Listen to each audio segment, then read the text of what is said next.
What's up, everybody? I'm Rick. And I'm Anna, and welcome to our review of the 1939 movie Ninotchka. Come have fun with us, and don't forget to subscribe. Released on November 9, 1939, Ninotchka is an MGM romantic comedy film based on a screen story by Melchior Lengyel. The film tells the story of a stern Russian woman sent to Paris on official business who finds herself attracted to a man who represents everything she's supposed to detest. I have to say, a romantic comedy with such strong political underlying story, it's a tricky one. Yeah, watching this movie, I know you were gonna ask me what do I Did you think think about of it. Watching this movie, I think it's maybe the movie doesn't know what it wants to be. I think tonally the movie is kind of all over the place. It starts out as kind of more of a slapstick comedy, but then veers pretty quickly into some less funny stuff. Like by the middle of the movie, they're not trying to be funny anymore. The comedic element is gone. It's a romantic story now, but also it's a tragic story. Like I feel like tonally the movie is a bit all over the place. Also has to do with what you're saying is that it is so heavy, the communist bad, capitalist better underlying message. A lot of the time, either you're raising an eyebrow at the cliche Russian people, who, by the way, like I'm saying, were funny at the beginning because I feel like they wanted it to be a comedy. Yeah. But by the middle of the movie, like, Ninotchka is not funny anymore. She even loses her accent for some reason. I don't even get why. But I don't know, it's a weird one for me. Yeah, I have to agree with that. I recognized and I found really funny the stereotypes that they used for the comedic parts when it comes to the Russian characters. Yeah, you thought that this is the direction they're going to. Yeah. Like we've seen many a times these type of slapsticks comedy with characters from other countries, and you just take like you say the biggest stereotypes and you make jokes out of those, Yeah, right? exactly. And then with the introduction of Ninotchka, I thought they were gonna go with the same thing, like they're going to make fun of her stereotypical character, which is like a stern Russian woman Yeah. who's also a diplomat. Like you said, by the end of it, I didn't really find the stereotypes so funny anymore. There were some lines there that were funny a little bit, but then I thought about it for a second and I was like, wait, this is not funny. Like line that she says pretty early on in the movie that the public trials are going well and there will be fewer but better Russians. Yeah. Like it's funny, but then if you stop and think about it for a second, it's not. Mm-hmm. But that's what I was saying is that because the underlying Bolshevik elements versus capitalist elements is They're too heavy. So heavy, so Yeah. present. When she's trying to make something that might have been a joke, right? From the writers, they might have thought like, oh, this is funny. Listening to it on the other side, you're kind of like, oh. Yeah, you shouldn't make fun. I don't know of that something like it is A, funny. Yeah. B, it kind of becomes too much at some point, right? Exactly. Like you have to be careful when you make a movie like this. What elements do you choose to like exaggerate and turn into a comedy? Because otherwise it starts to be seen as more of a propaganda type movie. Exactly. And also you risk falling into certain jokes that are more inappropriate. And sensitive, yeah. Yes, exactly. And I feel like this movie didn't really balance that well. And yeah, by the end, it completely loses the comedic part. Like after the return to Russia, the comedy is gone. It's gone. It's Completely. totally gone. Yeah. Yes. And it's back a little bit at the end when we see the three Russian guy again. Yes. But then the movie's over. You're right that the most stark change and that comedic element is really the point at which she arrives and then gets rid of the three previous diplomats that were there, right? Takes over the case. And they don't appear so much on screen anymore. Because when they were there, everything was comedic. Even Leon's character was comedic. Yeah. Everything was kind of made to be funny. And then as soon as she arrives, the tone shift is... But I believe that this movie relies more on its characters than its story. So I think it would be interesting to see who plays those characters.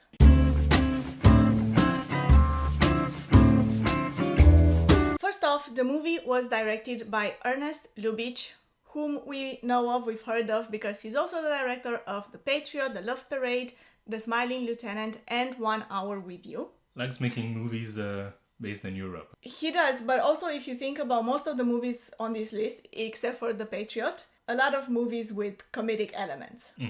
And apparently that was his like a signature style comedic movies. Yeah, well, we haven't seen the pitch yet. Maybe it was hilarious. That is true, yes.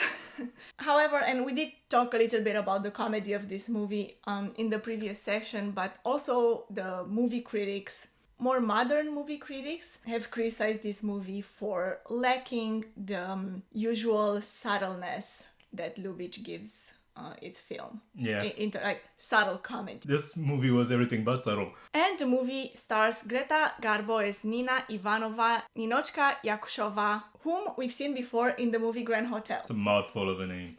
It is, yes.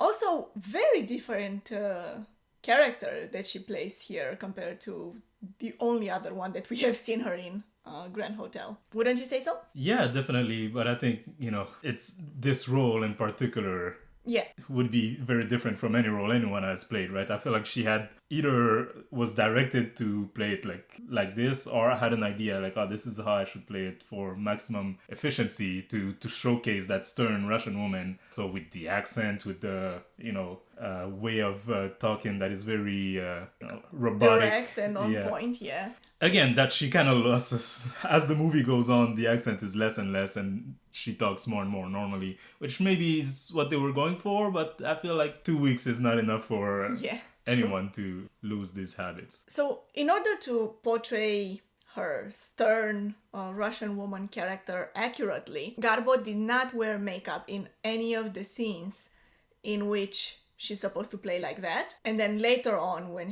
after she falls in love and becomes more intrigued with the West, she starts wearing makeup. I see. I mean, it's hard to see. Right, and black and white. But I guess it's more so for her capacity to get into the character, you know. A woman like that would not waste her own resources on makeup. Yeah. But yeah, definitely, I don't think she's a bad actress. I think this was definitely a direction, like I'm saying. I think she's a great actress, actually. I think this role was just oddly written. Exactly. The role was oddly written. The choices of how to play the role were hard also, right? Right. And so it kind of participates into this whole shift and tones throughout the movie is also there with the character. The character is inconsistent with herself, and I don't think that's necessarily her fault. I think that's what she was told to do. One interesting element regarding her character is in that scene where she buys and wears a very oddly shaped hat, if you remember.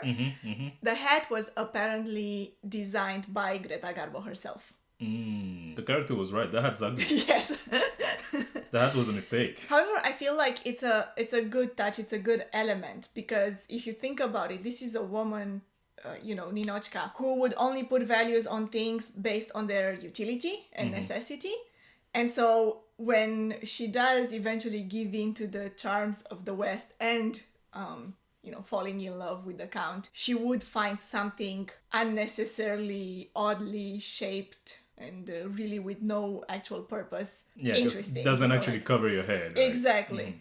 But then, it's more like this curiosity of, I want to understand what is so, infatuating about this hat. One thing that I feel makes her character so hard to relate to is that we don't really see that much of an evolution of between the moment when she meets the Count and she rejects his romantic advancements, and then she suddenly falls in love with him, and then everything changes basically overnight. Yeah. Sure, it's a comedy, so you don't have to stay true to, the evolution of a character necessarily. But that only works if it's a comedy. That's my point. True. Is that after that moment, it kind of stopped being a comedy. Yeah. And so as the movie gets more and more serious, I'm taking these crazy situations more and more seriously. And then it doesn't make sense anymore. And especially because upon returning to Russia, she meets her friends again, the other comrades, and remembers how much fun they had in Paris. That scene, I feel, is so heavy and crude. Real. The whole Russia scenes actually are very heavy, right? The scene with her at the end, just sitting alone at the table, holding her head. You feel the heaviness of all of that, how hard her life there is, how strict the rules are, and like you said, the comedy is completely gone. Yeah. The movie also stars Melvyn Douglas as Count Leon Dalgu, whom we've seen before in Captain's Courageous. So what do you make of his performance? His performance was good. His character, like I said, I felt like most of the movie he was supposed to be comedic at the beginning, and his interactions with whether it was the Duchess or the three Russians, he was funny at the beginning. Yeah. And even when he starts, flirting with Ninotchka, that's still funny. But then there is also a shift with him where it becomes just a serious movie, right? A romantic movie. Right. One thing that I thought was interesting also and kind of disappointed me is that there's these scenes where his butler is talking about the fact that, he's starting to read Karl Marx.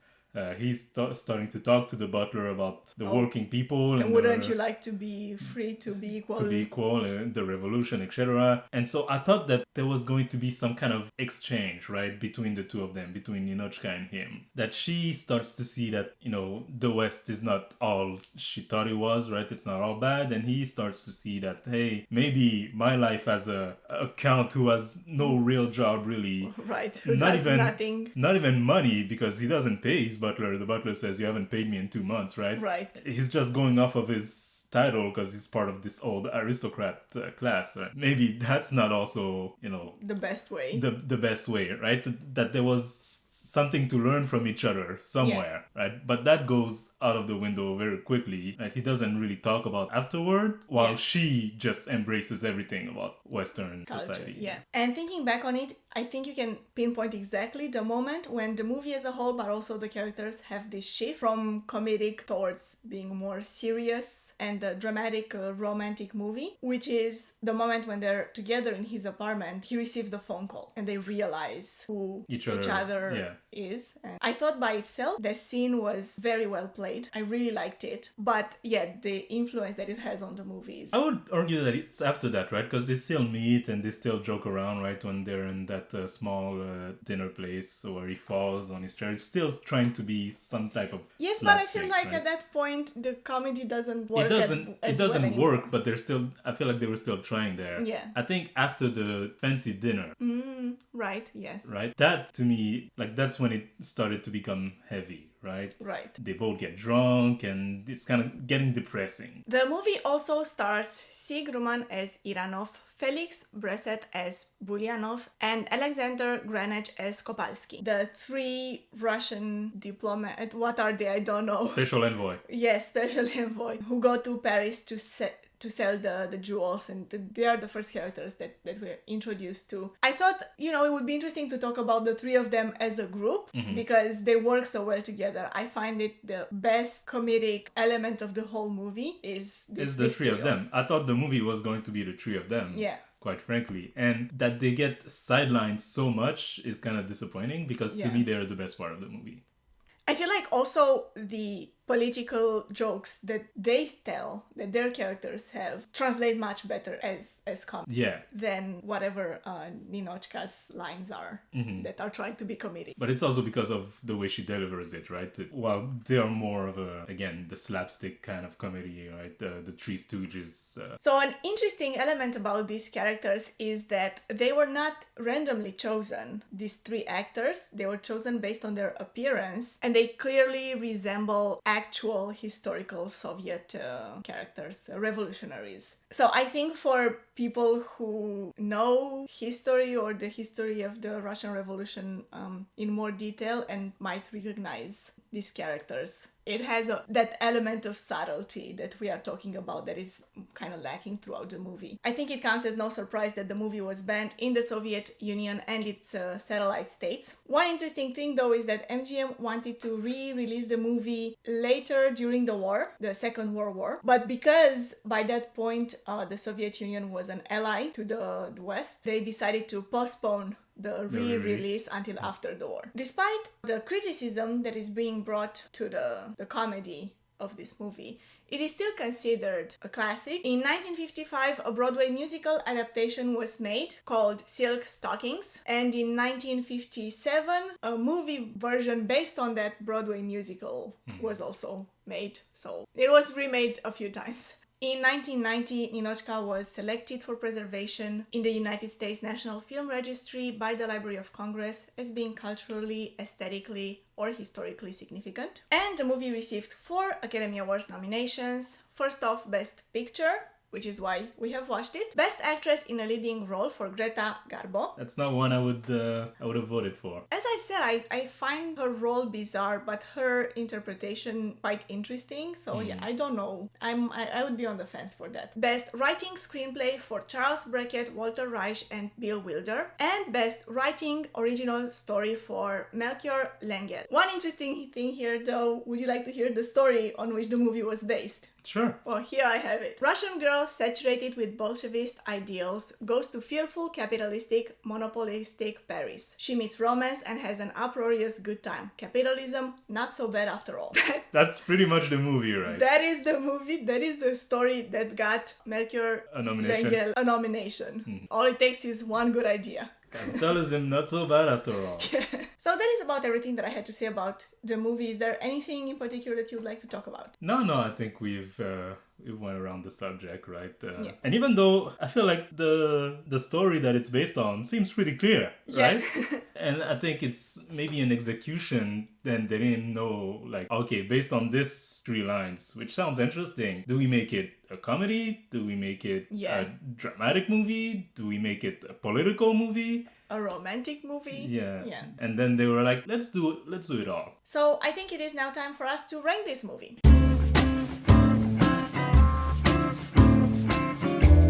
As you might already know, every year we rank the Best Picture nominees of that year according to our likings and preferences. Right now we are ranking the movies of 1939, the 12 Academy Awards. And so far the movies on our list are at number 3, Goodbye Mr. Chips, at number 2, Dark Victory, and at number 1, Love Affair. So Rick, where would you put Ninotchka on this list?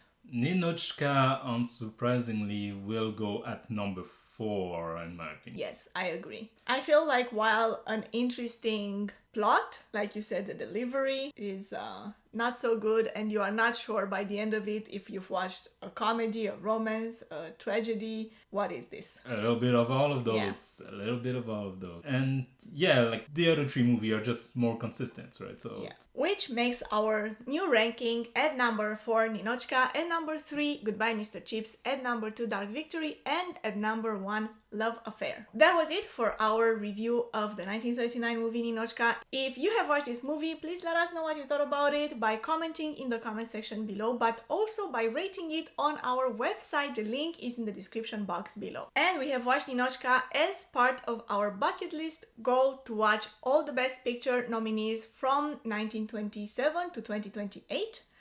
To this day, we have watched 101 movies. The magic number. On that list. The magic number. Yes, we have reached it.